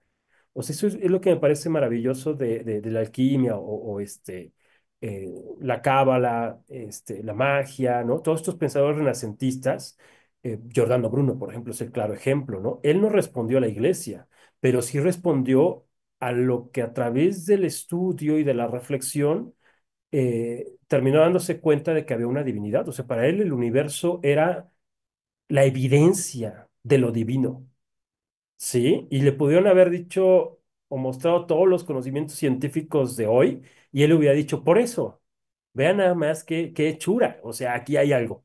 Ujú. Entonces, el estudio también, ¿no? Lo que también por ahí me decías de los alumnos para Renacimiento, estas cosas se estudian, ¿no? O sea, uno de los primeros eh, digamos, retos que tuve con estas cosas y con la magia en Bruno, que me llamaron la atención, pues fue el estudio del latín.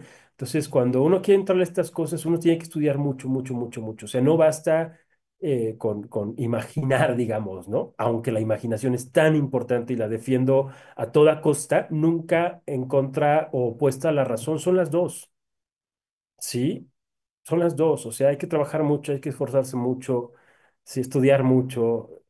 Yo creo que esos son posibles situaciones que podrían alejarnos de entender cuál es ¿no? Es una cuestión personal, de trabajo, de pensamiento, pero también el ir abriendo nuestra conciencia a la comprensión de lo divino, de lo espiritual, sin que esto signifique que solo lo estamos creyendo. Aquí no hay nada de creer, aquí hay que saber, ¿no?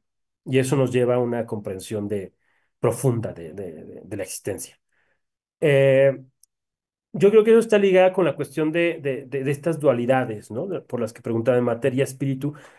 Eh, yo diría que en esta época y para estos pensadores renacentistas, particularmente desde Bruno, para Ficino todavía sí, su platonismo es más tradicional, digamos, y sí son dos dimensiones opuestas unidas por el alma, eso sí, el alma, ¿no? Abonando a lo que decíamos hace rato, durante el Renacimiento es el elemento mediador, es lo que pega las dos realidades, lo que digamos es como el agua, ¿no? Que se mezcla, se introduce, se infiltra en las dos realidades, las mezcla y genera. Entonces, las dualidades de lo espiritual y lo material son como, yo me puedo enfocar más en lo material a cuidar mi cuerpo, ajá, lo cual no deja de ser algo espiritual, pero sí hay un enfoque mucho más hacia lo material, ¿no? O a generar riquezas y recursos para luego ya estudiar, ¿sí? O teniendo eso, puedo enfocarme en lo espiritual, porque tengo que dejar mis vicios o mis compulsiones, etcétera. Yo creo que son enfoques. Hay pensadores para los que sí son dos sustancias separadas y la tercera es la que une, que es el alma, ¿no? Son tres sustancias. para gente como Bruno, y yo creo que para los alquimistas, no es tanto así. Tal vez para los alquimistas puedes extraer el espíritu de la materia, ¿no? Y es cuando están estos procesos de putrefacción y muerte. Por ahí en unos emblemas vieron calaveritas, ¿no? Y son momentos en los que se siente la experiencia separada, pero no es porque esté separada, sino porque en ese momento se está tratando de diferenciar, pero eso se va a volver a unir y va a generar la vida, ¿sí? Entonces los opuestos son eh, parte de lo que constituye a la materia, o sea, es muy al estilo también de Heráclito, ¿no? O sea, la tensión entre los opuestos es lo que genera la armonía y el cambio y la transformación, o sea, sí están ahí, pero no son cosas totalmente separadas y que no se puedan unir como sí lo llegó a hacer con Descartes, ¿no? ¿Por qué? Pues tal vez por este elemento que es mediador, el alma. El Renacimiento es una época que busca las mediaciones, ¿sí? Todo aquello que era mediación entre tal y tal y tal, les encantaba, ¿sí? ¿Qué es lo que une lo que está arriba con lo que está abajo? ¿Sí? Eso, y les encantaba armar todas esas cosas mediadoras. Siempre estaban buscando la mediación. Yo creo que es propio de una época que está muy enfocada en el alma, particularmente en el alma. Luego, sí, yo creo que sí, o sea, este tipo de disciplinas, las renacentistas, y por supuesto que la psicología en el siglo XX, particularmente la que proviene de Jung, no busca erradicar los fantasmas, ¿no? Lo que también en una tradición se llamó fantasmas. Muy por el contrario, se busca un diálogo con ellos. Ujú. Tal como Jung se enfrentaba a las imágenes o los fantasmas que venían a la conciencia y había que dialogar con ellos como si fuera una persona externa. Sí, porque en el momento en que tú creías que era no más que una fantasía, estabas perdiendo la capacidad de entrar en diálogo con lo inconsciente. Yo ahí lo único como una cosa muy personal, que no me acuerdo a quién le aprendí por ahí en las lecturas, pero aunque muchos consideran a Jung un psicoanalista, finalmente hace psicología analítica, yo prefiero reservar el nombre de psicoanálisis para Freud, Lacan y esta escuela que va a estar en total oposición a lo inconsciente colectivo de Jung y que va a dar paso a todo esto. Y me gusta llamar a lo que hace Jung digamos, los que beben de él, psicología profunda o psicología analítica, ¿no? Porque sí, el problema con el psicoanálisis como tal es que estos fantasmas a veces hay que eliminarlos, ¿no? Son problemáticos. Y en el caso de Jung, no, en el caso de Jung son personas. O sea, es así, por eso. Acuérdense que Freud trata la neurosis, ¿no? Particularmente con neuróticos, y genera de ahí toda su postura, que a mí Freud me parece una cosa impresionante. Yo le digo el padre Freud, porque además tiene toda esa cosa de que era tremendo, ¿no? Con sus alumnos. Este, pero Jung genera su psicología a partir de atender esquizofrénicos, ¿no? Gente que veía cosas y que les otorgaba realidad y que hablaba con ellos. Y entonces su psicología tiene mucho de eso, ¿no? De que de repente se me presenta algo en un sueño y entonces, ¿quién eres tú? Te dibujo, tratando a ese personaje como una persona externa. ¿No? Hay muchos libros muy interesantes sobre eso, pero sí yo siempre presento esta cuestión de Freud y Jung como una renovación de Platón y Aristóteles, pero particularmente de esta pintura que pone, de la pintura de Rafaelo, ¿no? De la Academia, donde está Platón así y Aristóteles así hacia abajo, ¿no? Eso, si bien lo podemos comprender a través de Platón y Aristóteles, no es propio de ellos, es propio de lo humano, pero ellos son figuras que representan esas dos actitudes de la conciencia, diría Jung, pero pasa lo mismo con Freud y con Jung, ¿no? En este momento en que rompen, Freud le dice, no, no, no, no, no, lo inconsciente es lo que viene de afuera, ¿no? Y se queda ahí, lo olvidamos y es personal y es biográfico y hay que trabajarlo así. Y Jung le dice, no, para nada, también hay cosas que vienen, que son arquetípicas. Es la misma discusión que se renueva y seguramente después habrá otros que se meten en esa discusión, pero sí, yo creo que sí, en el caso de la alquimia, de las disciplinas herméticas, son muy, muy afines al espíritu de Jung, porque, digamos, los fantasmas o las imágenes o los símbolos son entidades vivas, digamos, con las que hay que dialogar. Si no son representaciones, son entidades vivas, ¿no? O sea, el emblema como tal es algo vivo. Ujú. Y bueno, lo del final, lo de la química, lo que pasa es que eh, de verdad, si uno se comprara sus aparatitos de laboratorio y las sustancias, ¿no? Y se precaviera de no trabajar con sustancias o de cómo trabajar con el mercurio y el plomo y estas cosas, uno podría extraer, me han contado cómo hay quien se dedica a tratar de meditar la alquimia a través del experimento. Entonces, claro, hoy yo puedo extraer sustancias de una planta, ¿no? Pues lo puedo ir a comprar al mercado, pero aquí la cuestión es la experiencia. O sea, porque tener el laboratorio es una forma de meditar, como también si yo voy a correr, hay un momento en que comienzan a brotar verdades, ¿no? Y digo, órale, o sea, me fue muy bien porque además estaba corriendo y empecé a decir, claro, ya me di cuenta, debo hacer eso, porque es cuerpo. O sea, nuevamente, el cuerpo tiene, y esto es muy alquímico, el cuerpo, ellos decían, hay que salvar al Dios que está en la materia, ¿sí? Era distinto de Cristo. Esto lo dice Jung.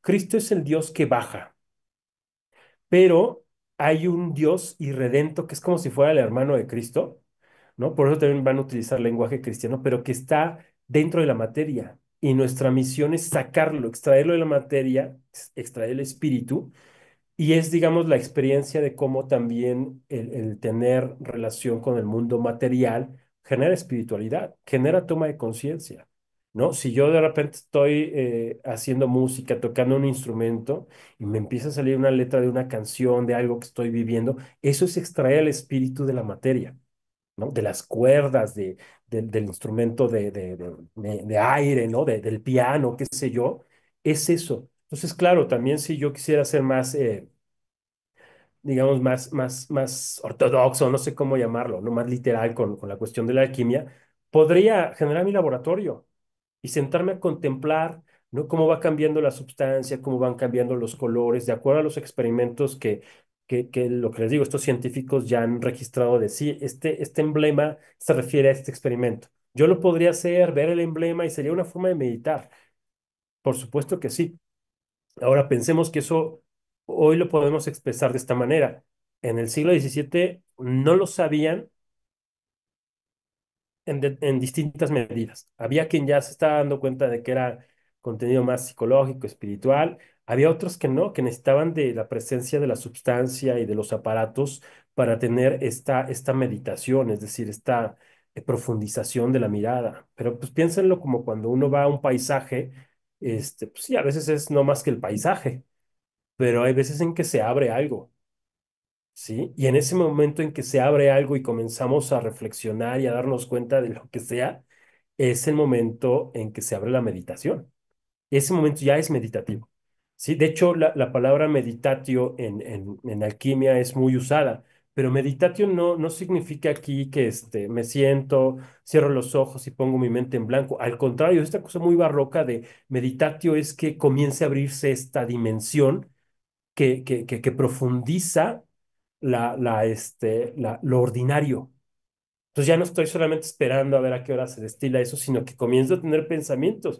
O lo que les digo, ¿no? Si ese momento en que voy corriendo o estoy en el gym o lo que sea, es inspiración, pues, ¿no? La meditación es el momento en que entra la inspiración y me vuelvo consciente de algo que no es ordinario y que incluso si yo logro atrapar y lo puedo atrapar en un emblema, la idea es que los emblemas han atrapado esas meditaciones y entonces ahora a través de la imagen están ahí, ¿sí? Digamos que son meditaciones que fueron atrapadas y que se pusieron en la imagen y que quien logre descifrar o ponerse en el estado adecuado, en el estado anímico adecuado, va a poder abrir el emblema y entonces la meditación va a llegar.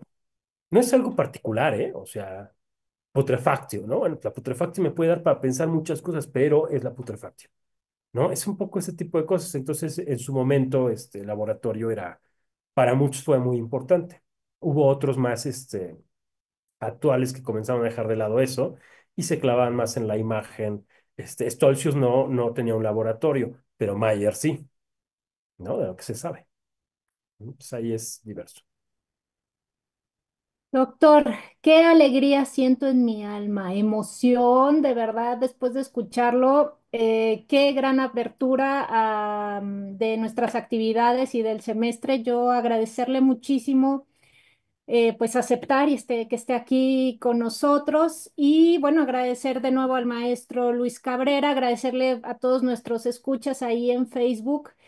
Eh, y bueno, nos vemos en la próxima el próximo viernes de Filosofía y Humanidades en el siglo XXI. Muchas gracias, doctor. Muchísimas gracias, siempre encantado de venir a compartir.